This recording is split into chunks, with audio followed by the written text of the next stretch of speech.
My neighbor kept stealing my packages, so I taught him a lesson he'll never forget.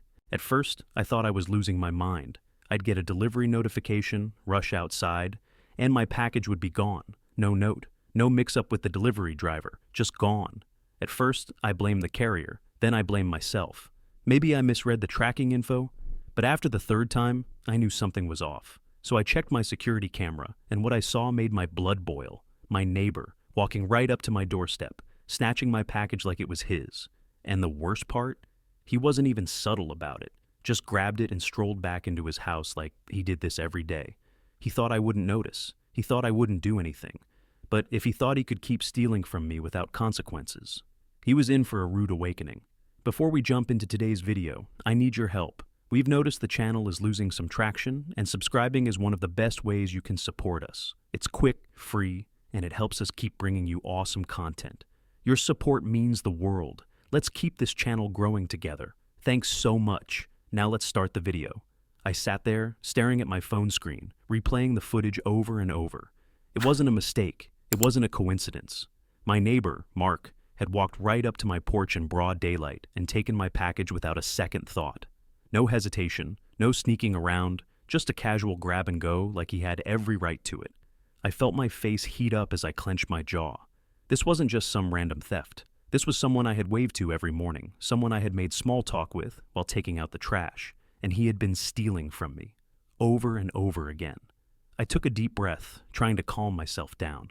Maybe there was an explanation. Maybe he picked it up by accident. Maybe he'd knock on my door any second now and say, "Hey, I grabbed this by mistake." But the minutes ticked by, no knock, no message, nothing. My stomach twisted. I needed to know how long this had been going on. So I did the only thing I could think of. I checked my camera history, and what I found made my blood run cold.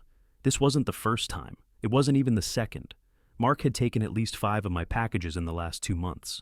Each time, he walked up like he owned the place, took the box, and went back inside his house without a care in the world. I had lost clothes, electronics, and even a damn coffee maker, and here I was thinking the delivery company kept messing up. Number? It had been Mark all along. I felt a sharp pulse of anger, my hands gripping my phone so hard my knuckles turned white.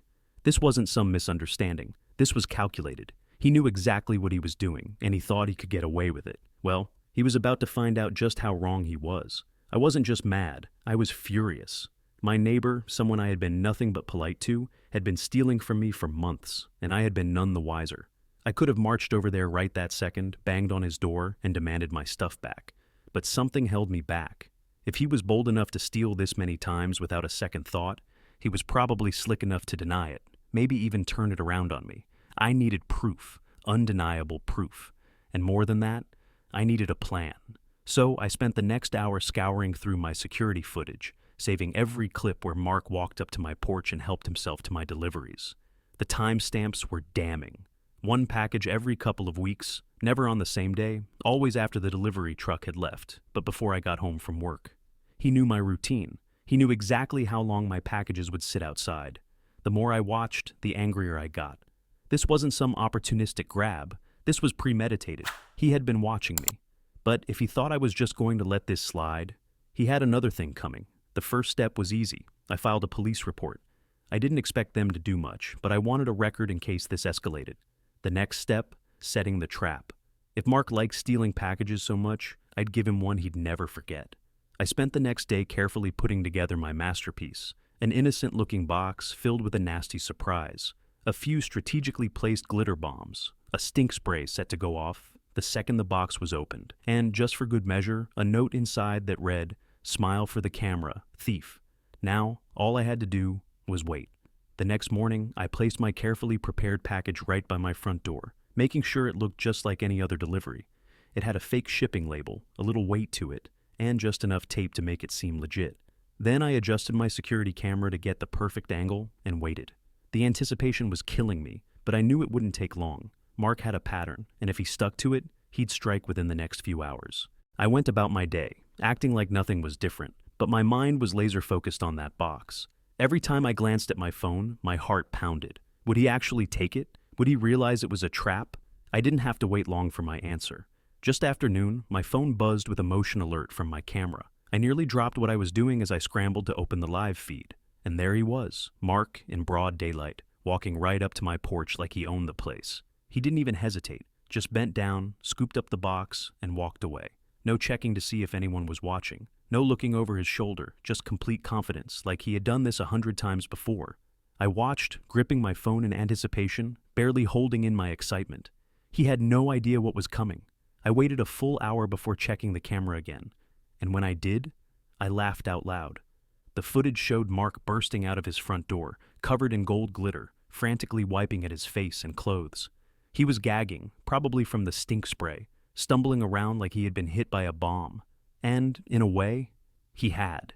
He kicked the box away like it had personally offended him, then stomped back into his house, slamming the door so hard the windows shook. I sat back, grinning. Round one, mister. But I wasn't done yet, not even close. As much as I wanted to celebrate my small victory, I knew one prank wasn't enough to make Mark stop for good. If anything, it probably just pissed him off. And sure enough, my suspicions were confirmed later that night when I heard a loud thud against my front door. I checked the camera footage and saw exactly what I expected. Mark, standing on my porch, angrily chucking my own glitter-covered box right back at my door before stomping away. I smirked. He was mad, but he wasn't scared. That meant he might try again. And I needed to be ready. So I took things up a notch. The next morning, I placed another package outside, this one even more convincing than the last. I swapped out the return label, added a fake company logo, and even scuffed up the edges a bit to make it look like it had been through shipping. But inside, a GPS tracker. I tucked it beneath a layer of foam, hidden just enough that Mark wouldn't notice unless he completely tore the box apart. If he took the bait again, I wouldn't just have footage of him stealing. I'd know exactly where he went next. And just like clockwork, the moment another delivery truck passed through the neighborhood, Mark made his move. I watched from my phone as he snatched the box, glancing around a little more cautiously this time, but still moving fast. Within seconds, he was back inside his house. I let out a slow breath, my pulse quickening. He had taken the bait. I pulled up the tracking app and waited. The little blinking dot stayed still for a while, probably him checking to see what he had scored this time. But then, the dot started moving. My eyebrows shot up. He was going somewhere, fast. I grabbed my keys and threw on a jacket, my heart pounding. Whatever he was up to, I was about to find out. I jumped into my car, keeping an eye on the blinking dot on my phone as I pulled out of my driveway. Mark was on the move, and I wasn't about to lose track of him. He wasn't just some random porch pirate. He was my neighbor, someone who saw me every day, someone who had the audacity to steal from me while acting like we were on friendly terms. And now, I was going to figure out exactly where my stolen packages had been disappearing to. The tracker led me a few blocks away, out of our quiet little neighborhood and toward the edge of town. My pulse quickened as I watched him stop at a strip mall parking lot, right in front of an old rundown pawn shop. My stomach twisted. He was selling my stuff. I parked a few spots away, keeping a low profile as I watched him step out of his car with my package in hand. He glanced around, still no sign of guilt or hesitation, then walked straight into the shop like it was just another day. I gritted my teeth. That was it. I had him. I snapped a few pictures of his car, his license plate, and the shop's entrance before taking a deep breath. I had two choices: walk in there and confront him, or gather more proof and make sure this backfired on him in the worst way possible. And as much as I wanted to storm in and call him out in front of everyone, I knew there was a smarter way to handle this. So, instead, I pulled up my phone and made a quick call to the police. Because now, this wasn't just some petty theft. This was a whole operation, and Mark was about to have the worst day of his life.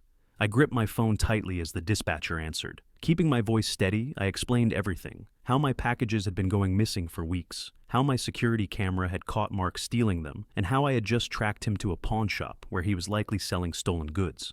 The dispatcher asked for details, and I gave them everything: his name, address, the make and model of his car, and the shop's location. There was a pause, then a simple response: "An officer will be dispatched to investigate." Now, all I had to do was wait. My heart pounded as I kept my eyes on the entrance of the pawn shop. A few minutes later, I spotted Mark stepping out, empty-handed. That meant he had already made the sale. I clenched my jaw, my grip tightening on the steering wheel. He walked back to his car with that same smug, careless expression, completely unaware that his little scheme was about to blow up in his face. Right as he opened his car door, a police cruiser pulled into the lot. My stomach flipped as two officers stepped out, their eyes locked onto him. Mark stiffened, clearly caught off guard. He hesitated for half a second before quickly trying to act casual, nodding at them as if he was just some regular guy minding his own business. But the cops weren't buying it. One of them spoke to him while the other headed straight for the pawn shop. I sat there, barely breathing, as I watched the scene unfold. Minutes passed. Then, the second officer returned, now holding one of my stolen packages. My heart leaped. The officer said something to Mark, and suddenly, his entire demeanor changed. His hands went up defensively, his mouth moving fast, probably trying to spin some excuse, some lie to weasel his way out. But it was too late. The officers weren't here to negotiate. Moments later, one of them reached for his handcuffs. Click. Just like that, Mark was being arrested, his little scheme crumbling right before his eyes. And as I sat there watching him get shoved into the back of a police car, I finally let out a slow, satisfied breath. Game over, Mark. Watching Mark get shoved into the back of that police car should have been satisfying enough. But I wasn't done yet. I needed to make sure he paid for what he did. Not just by getting arrested, but by making sure everyone knew exactly what kind of person he was. So, as the officers finished up at the scene, I stepped out of my car and approached them. My heart was still racing, but I kept my voice steady. "Officers, I have more proof of what he's been doing," I said, pulling up the footage on my phone. One of them took a look, watching the crystal-clear clips of Mark stealing package after package from my porch. The officer let out a small, unimpressed huff. "Yeah, this definitely isn't his first time," he muttered, shaking his head. I wasn't expecting them to hand me back my stolen stuff right then and there, but they did something better. They told me they'd be reaching out to other victims in the area. Apparently, there had been multiple complaints about missing deliveries in the neighborhood, but no one had solid proof, until now. My footage? That was the nail in the coffin. Mark, meanwhile, was sitting in the squad car, staring straight ahead, his face pale. He wasn't yelling, he wasn't arguing. He knew he was screwed. He must have thought he could get away with it forever, that he was too slick, too careful. But now, he was looking at actual charges. As the cops wrapped up their investigation, I made sure to take one last picture of Mark sitting there, trapped behind the cruiser's tinted windows. Not because I wanted to keep it for myself, but because I knew exactly where to post it. If he thought he could live in the same neighborhood and pretend like nothing happened after this, he was dead wrong. I was going to make sure everyone knew. By the time I got home, I was still buzzing with adrenaline. Mark was finally caught, and I had played a direct role in making sure he faced the consequences. But I wasn't done yet. This guy had spent months stealing from me, from all of us, and I wasn't about to let him slink back into the neighborhood like nothing happened. If he thought he could just bail himself out and pretend this never happened, he had another thing coming. I went straight to the neighborhood Facebook group, the same one where people posted about lost pets, garage sales, and occasional complaints about late-night noise. I knew this post was going to hit a little differently. I uploaded the clearest screenshot of Mark stealing my package, his face perfectly visible, and typed out exactly what happened. I didn't exaggerate, didn't add anything unnecessary. I just laid out the facts. "Hey everyone, just a heads up, Mark from next door has been stealing packages. For months. I caught him on my security camera, tracked him to a pawn shop, and called the police. He was arrested earlier today, and the cops confirmed that multiple people in the neighborhood had been hit. If you've had missing deliveries, now you know why. Be careful." I hit post and sat back, waiting. It didn't take long. Within minutes, the comments started rolling in. "Wait, I knew something was off. I lost 2 packages last month. Holy crap! This dude has been smiling in our faces while robbing us. I swear I saw him eyeing my porch before. What a snake." It was glorious. People weren't just mad, they were livid. Neighbors who had been polite to Mark, who had invited him to block parties and waved at him every morning, were now seeing him for what he really was, a thief.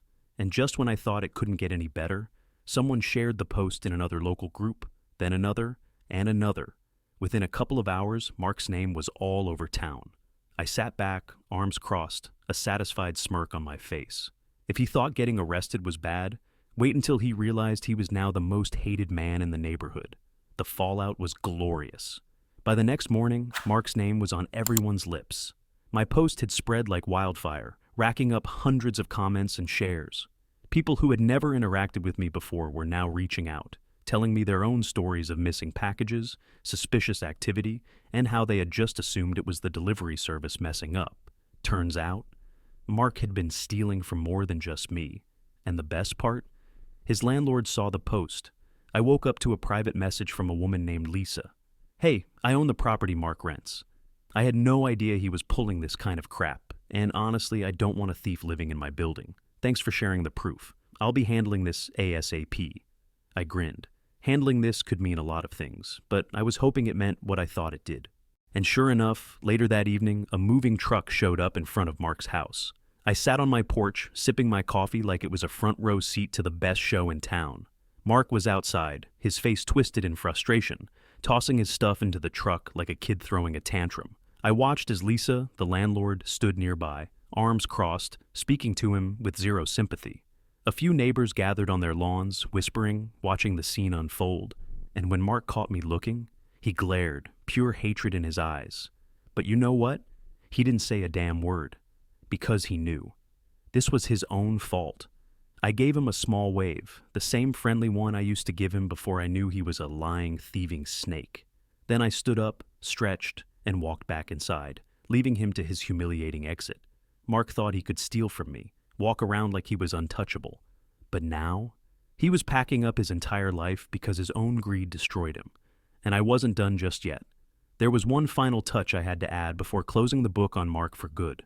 Watching Mark haul his belongings into that moving truck should have been enough. But I wanted to make sure he never forgot this lesson. So I grabbed one final package, the same glitter-covered box he had angrily thrown back at my door, and walked right over to the curb. With a smirk, I set it down right on the sidewalk, right next to his stuff. It took him a second to notice. When he did, his face turned bright red. He knew exactly what it was.